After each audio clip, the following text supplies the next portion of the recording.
There comes a moment when the noise of the world becomes more than sound. It becomes an invisible authority inside your mind, telling you what to desire, how to behave, which emotions to hide, and what kind of person you must become to remain accepted. You may believe that you are making your own decisions, yet criticism changes your direction, rejection makes you question your worth, and other people's expectations quietly determine the life you permit yourself to live. The world gains this power not simply because it is demanding, but because something within you is still afraid to be seen. From a Jungian perspective, that hidden territory is the shadow, the collection of emotions, instincts, wishes, weaknesses, and strengths that the conscious personality refuses to recognize. Whatever is rejected within does not disappear. It continues operating beneath awareness, shaping attractions, conflicts, projections, and emotional reactions. A person who refuses to acknowledge anger may become controlled by confrontational people. Someone who denies ambition may resent those who succeed. Someone who hides vulnerability may spend an entire life performing strength. The external world repeatedly touches these unconscious wounds because they have never been consciously examined. To withdraw into the shadow does not mean abandoning society or turning isolation into a permanent refuge. It means creating enough psychological distance to discover which parts of your identity are authentic and which were constructed to obtain approval. In that inward space, uncomfortable truths can be faced without immediately escaping into distraction or performance. As these rejected elements are recognized and integrated, other people gradually lose their ability to define you. Their approval may still feel pleasant and their criticism may still hurt, but neither possesses the authority to decide who you are. 1. The world controls you through what you refuse to see. The world does not gain psychological power over you only through laws, expectations, or direct pressure. Much of that power enters through the parts of your personality you refuse to recognize. An external event becomes especially controlling when it touches an internal conflict that remains unconscious. A dismissive comment, an unanswered message, or another person's success may produce a reaction far greater than the situation itself seems to justify.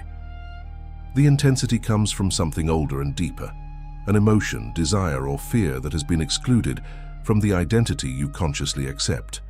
From a Jungian perspective, the conscious personality is only a limited part of the psyche. It contains the qualities you have learned to call respectable, lovable, intelligent, or safe.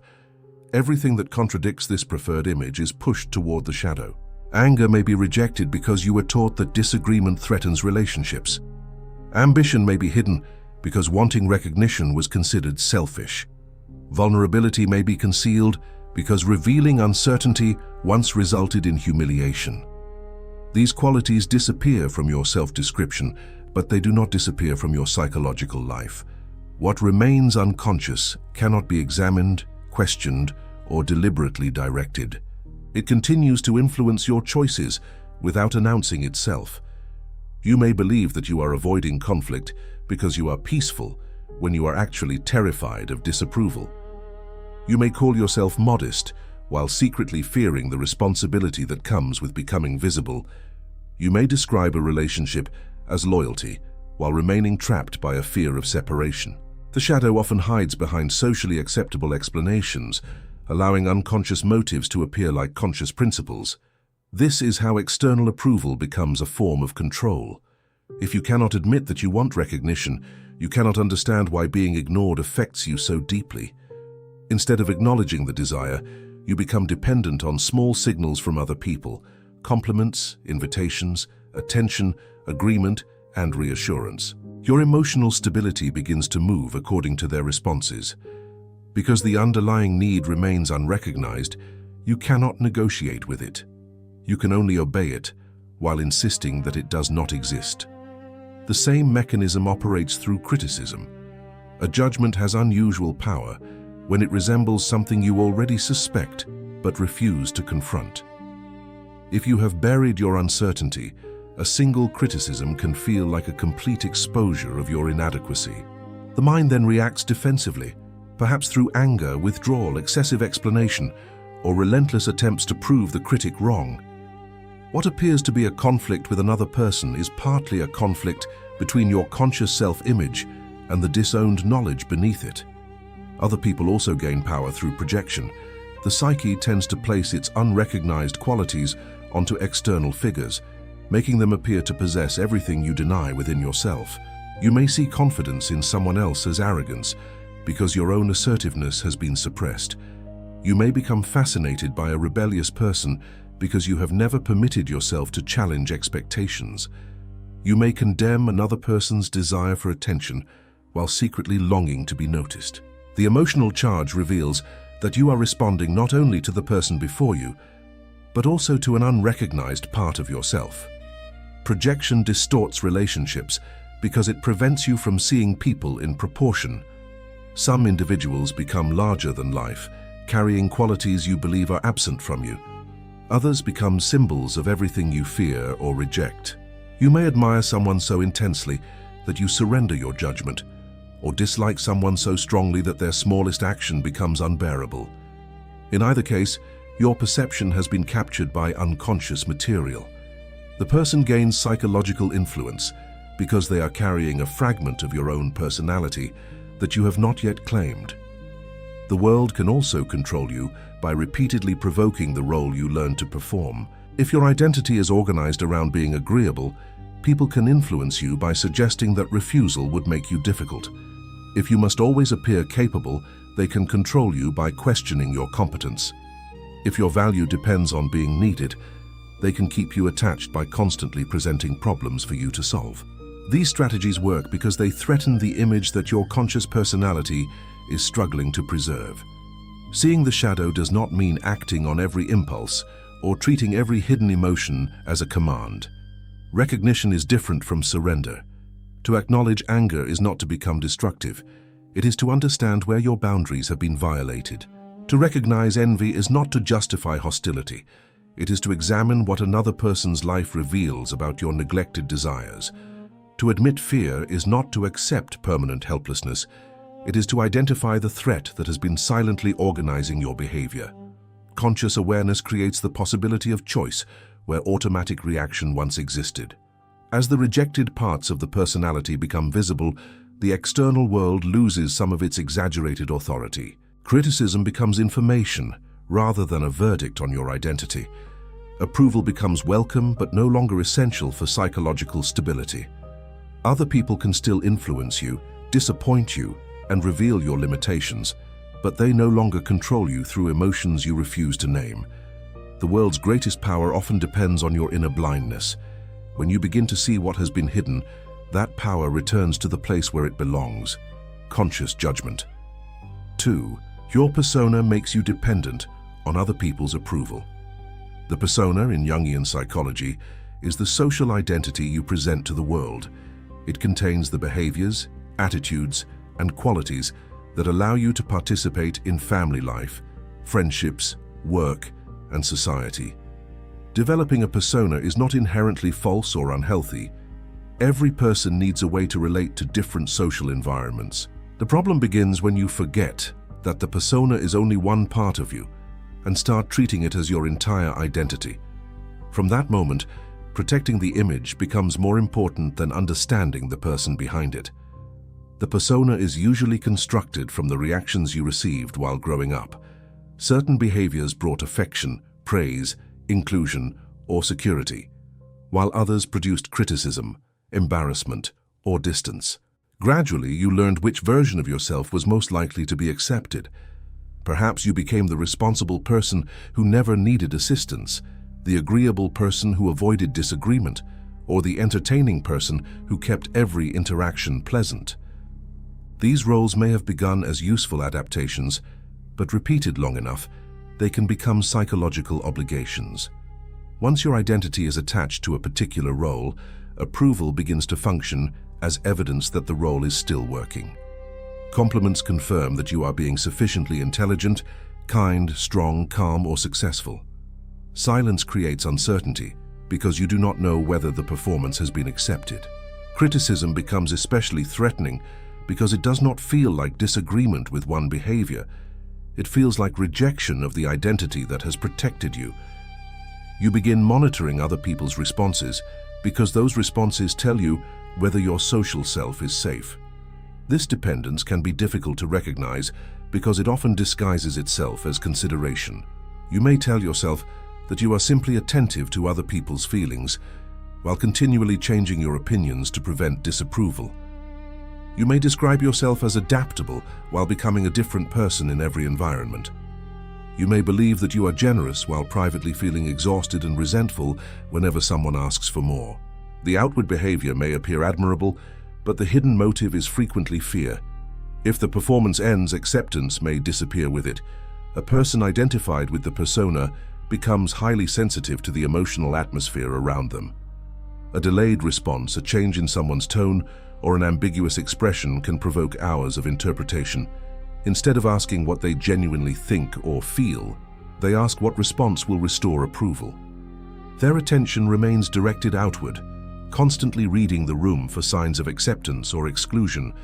Over time, this external vigilance weakens contact with their own values because decisions are made according to anticipated reactions rather than internal judgment. The persona also creates a conflict between public behavior and private emotion. The person known for being endlessly patient may contain anger they cannot express. The one praised for independence may secretly wish to receive support. The individual admired for discipline may feel trapped by the expectation of never showing uncertainty. Because these feelings contradict the established identity, they are pushed into the shadow. The more polished the persona becomes, the more psychological energy may be required to hide everything that threatens its consistency. This explains why some people feel unexpectedly empty after receiving the approval they pursued.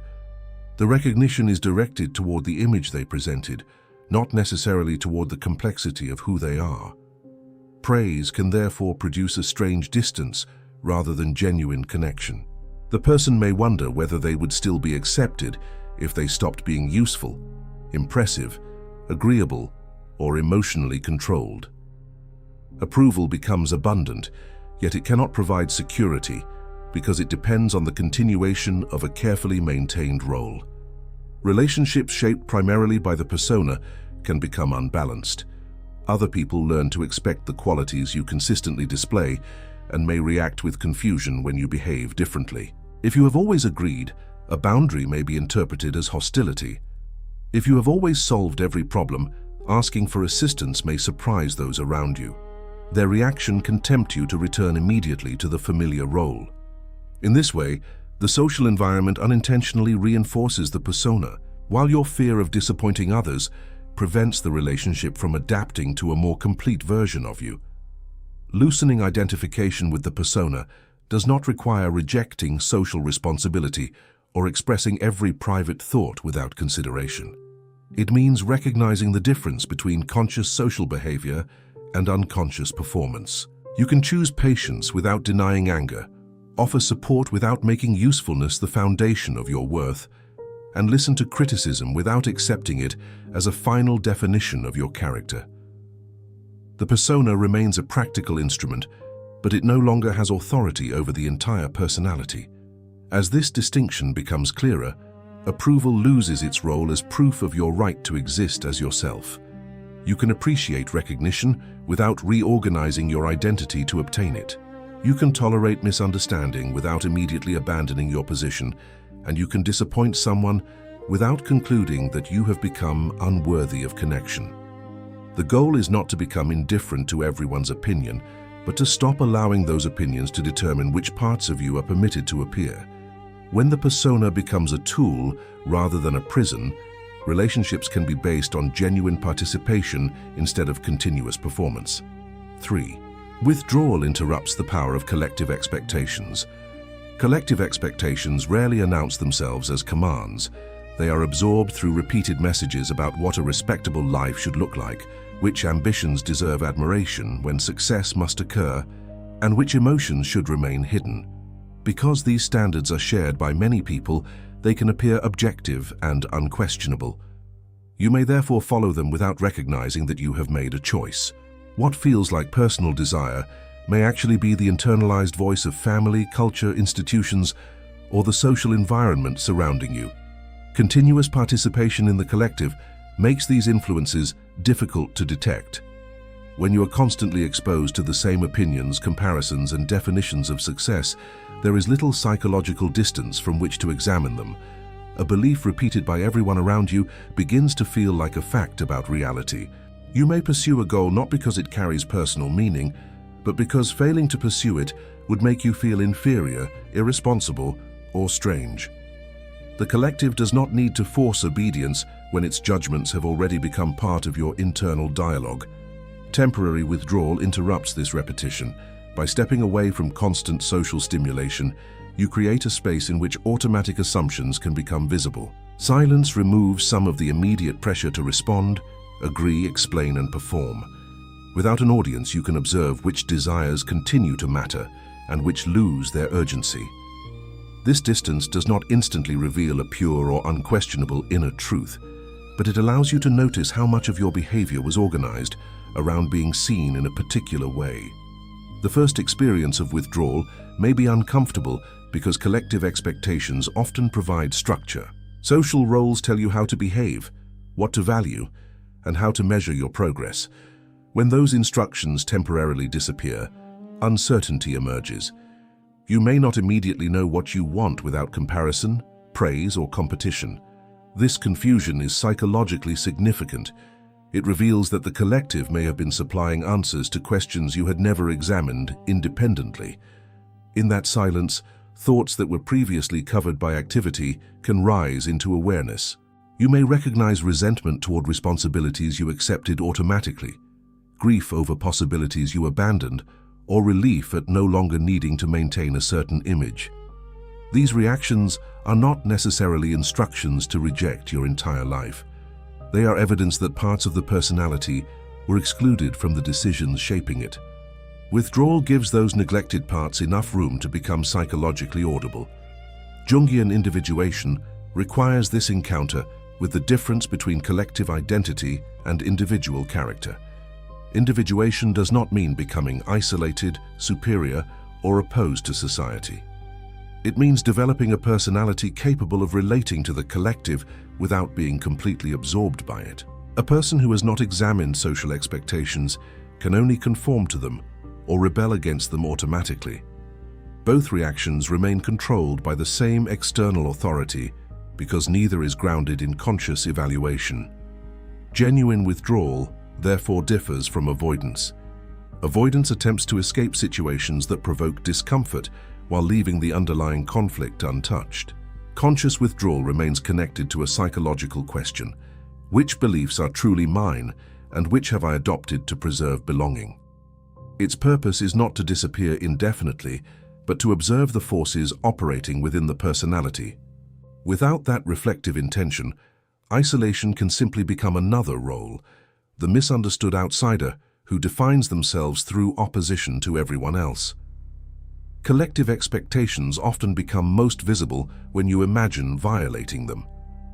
Consider the anxiety produced by choosing a slower path, changing an opinion, declining a socially admired goal, or admitting that something widely valued does not satisfy you. The anticipated shame may reveal how strongly your identity depends on collective recognition. Withdrawal allows you to examine that anxiety before automatically obeying it. You can ask whether the feared judgment represents a genuine consequence or merely the discomfort of no longer matching an established image. This psychological distance also changes how you understand other people. You begin to see that many judgments are not objective assessments of your character, but expressions of the roles others expect you to maintain. Someone may resist your independence because your previous compliance benefited them. Another person may criticize your change because it forces them to reconsider their own choices. Recognizing this does not make every criticism invalid, but it prevents social pressure from disguising itself as unquestionable truth. The purpose of withdrawal is ultimately to return with greater consciousness. After separating temporarily from collective noise, you can participate in relationships and society without surrendering your judgment to them.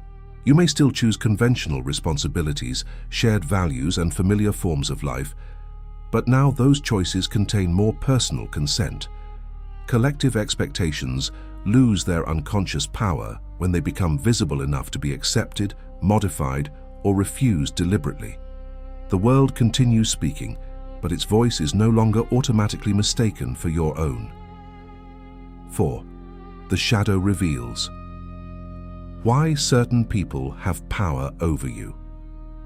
Not everyone affects you with the same intensity. One person's criticism can be dismissed within minutes, while another person's smallest expression of disappointment remains in your mind for days.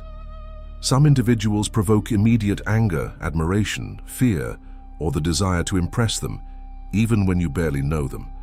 Their influence cannot always be explained by their actual importance in your life.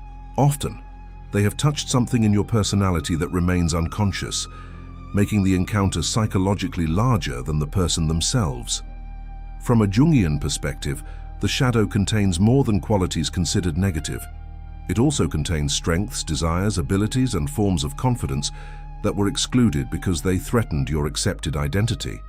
If you learned that assertiveness was rude, your capacity to defend yourself may have entered the shadow. If visibility invited criticism, your ambition may have been buried. When another person openly embodies these qualities, you may experience them as unusually powerful because they appear to possess something that has been forbidden within you. This mechanism is called projection. Projection occurs when unconscious material is perceived primarily as a quality belonging to someone else. Instead of recognizing your own suppressed authority, you see another person as naturally superior. Instead of confronting your unexpressed anger, you experience someone else as unbearably aggressive. The perception may contain some truth. The person may genuinely be confident, dominant, or confrontational, but the intensity of your response comes from the unrecognized psychological material attached to them. Admiration can therefore become a form of surrender. You may idealize someone who expresses the courage, intelligence, independence, or creativity you have not permitted yourself to develop. Because these qualities appear to exist only in them, their approval begins to feel like contact with your own unrealized potential. You listen to their opinions more carefully than your own and interpret their recognition as evidence of your value. The person gains authority not only through who they are, but through what you have unconsciously placed inside them. Aversion can create the same dependence in a different form.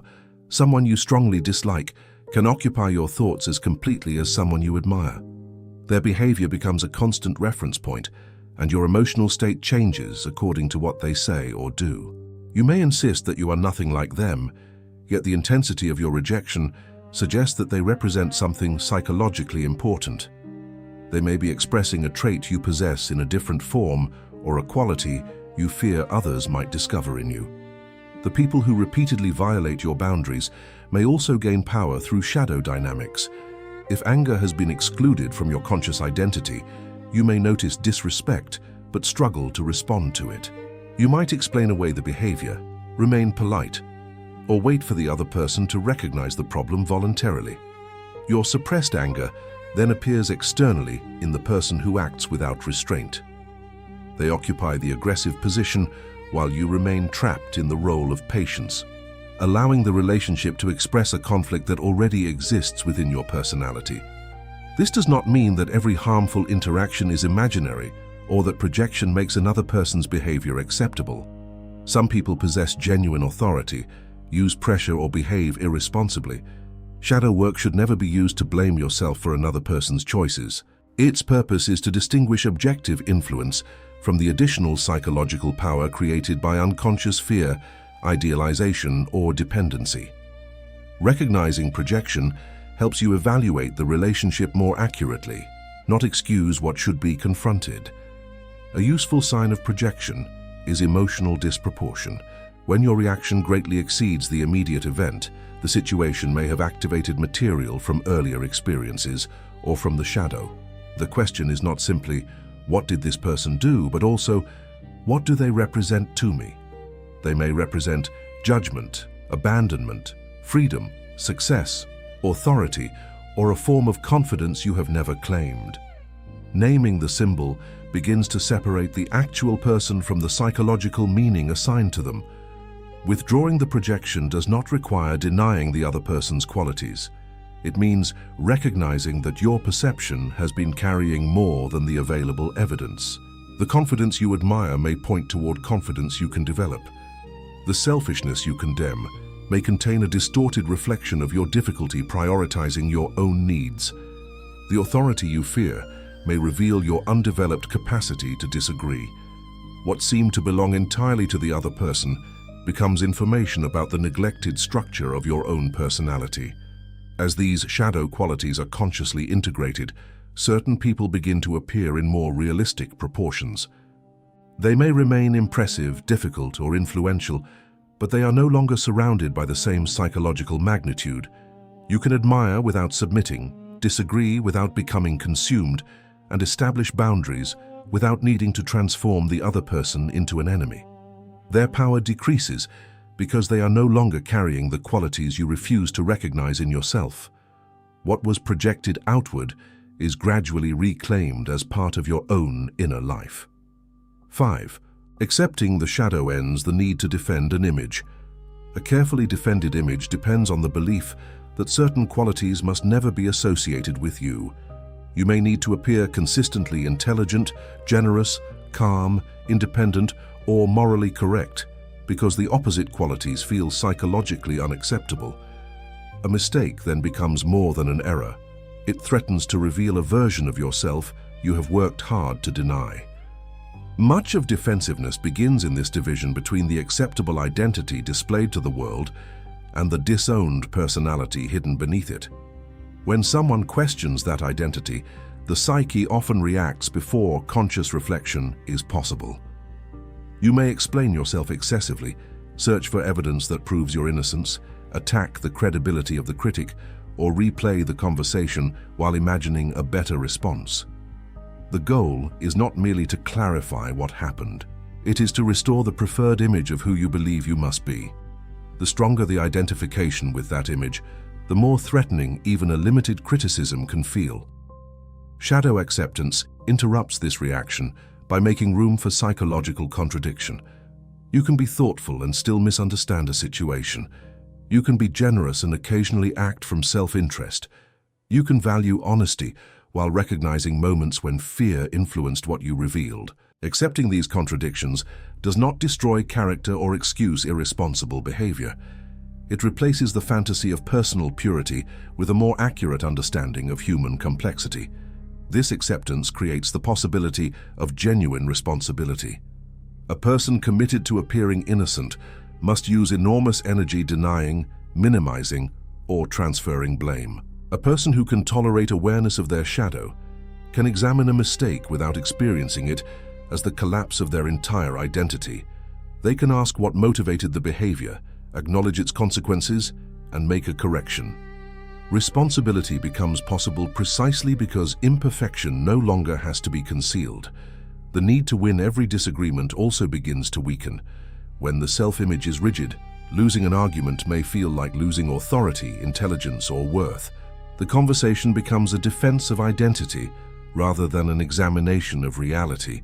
Shadow awareness allows you to notice the desire to dominate, avoid embarrassment, or preserve superiority. Once those motives are recognized, you can listen without treating another perspective as an attack on your existence. Accepting the shadow also changes the way you respond to praise. When you are no longer entirely identified with an idealized image, admiration does not have to be protected at all costs. You can receive recognition without becoming trapped by the expectation of always repeating the behavior that produced it. This provides freedom to change, admit uncertainty, or disappoint someone when necessary. Approval remains meaningful, but it no longer determines which parts of your personality are permitted to exist. This does not mean exposing every private weakness or abandoning healthy social boundaries. Shadow integration is an internal process before it becomes a public one. It involves being honest with yourself about motives, emotions, and capacities that contradict your preferred identity. Disclosure should still depend on context, trust, and responsibility. The essential change is that you no longer need to deceive yourself in order to maintain an appearance for others. As the shadow becomes part of conscious self-understanding, there is less distance between the person you display and the person you privately know.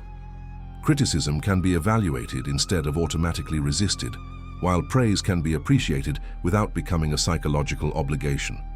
You no longer have to prove that you are entirely strong, good, correct, or unaffected. The image loses its defensive function because your identity has become broad enough to contain both competence and limitation, intention and contradiction, light and shadow. 6. You return to the world without being possessed by it. The purpose of withdrawing into the shadow is not to remain separated from life. Solitude becomes psychologically meaningful only when it changes the quality of your return. After confronting the motives, fears, and desires that previously operated without recognition, you re-enter relationships with a clearer understanding of what belongs to you. The world remains demanding, unpredictable, and filled with competing expectations, but it no longer enters the psyche without being examined. Before this inner confrontation, every social environment may have required an automatic adjustment. You changed your tone, opinions, boundaries, or behavior according to the people around you. This flexibility may have appeared socially skillful, yet it often came at the cost of psychological continuity. After integrating more of the shadow, adaptation becomes conscious. You can relate to different people without becoming an entirely different person in each situation.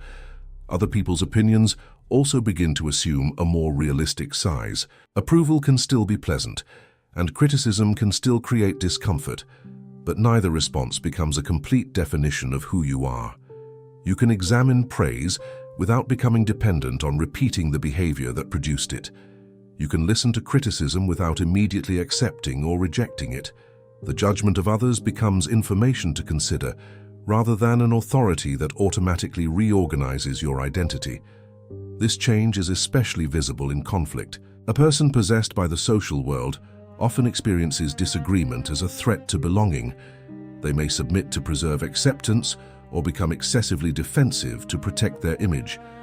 A more integrated person can remain present without collapsing into either response. They can recognize anger without being governed by it, acknowledge vulnerability without experiencing it as humiliation, and establish a boundary without needing to transform the other person into an enemy.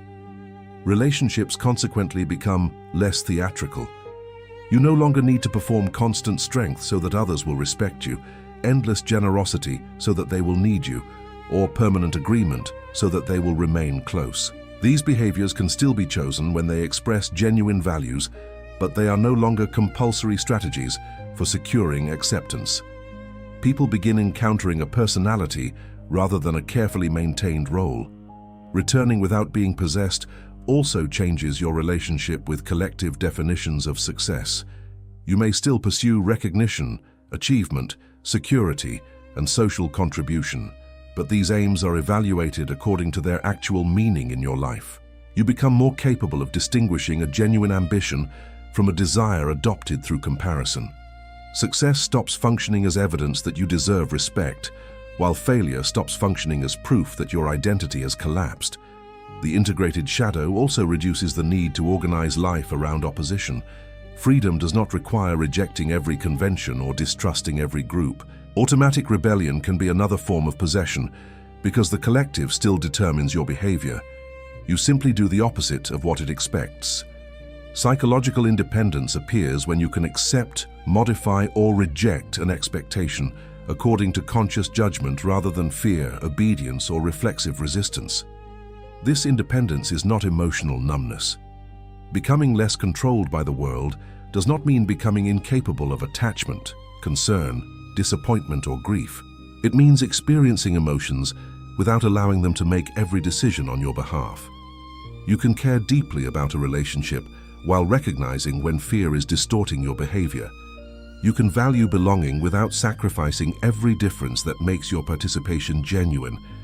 There will still be moments when projections return, the persona becomes rigid, or an old fear makes another person appear more powerful than they are. Shadow integration is not a final state in which unconscious influence disappears permanently. It is an ongoing ability to notice these patterns and examine them before they completely direct your actions. The difference is not that you are never affected, but that you become increasingly capable of recognizing what is affecting you. You return to the world, therefore, not as someone who has conquered it, but as someone who no longer expects it to provide an identity. You participate, contribute, form relationships, and accept responsibilities while preserving contact with your inner contradictions. The world can invite, criticize, reward, disappoint, and challenge you, but it cannot so easily possess the parts of you that have already been consciously reclaimed. Its power diminishes because you no longer require its permission to recognize the full complexity of who you are. Withdrawing into the shadow is not an escape from the world, but a temporary refusal to let the world explain you to yourself. It is the movement through which you recognize the fears hidden beneath obedience, the desires concealed behind indifference, and the anger disguised as endless patience. As these rejected elements enter consciousness, the persona becomes less rigid, projections weaken, and other people return to human proportions. You no longer have to idealize those who display your unclaimed strengths or feel threatened by those who resemble qualities you deny.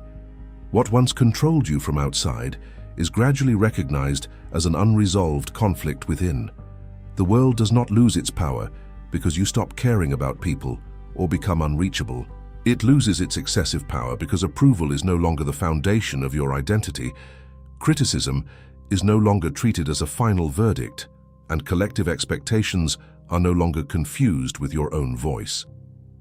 You return capable of participating without performing, connecting without surrendering yourself, and listening without automatically obeying. If this reflection helped you understand your own relationship with the shadow, subscribe to the channel and tell us in the comments, which part of yourself have you been trying hardest not to see?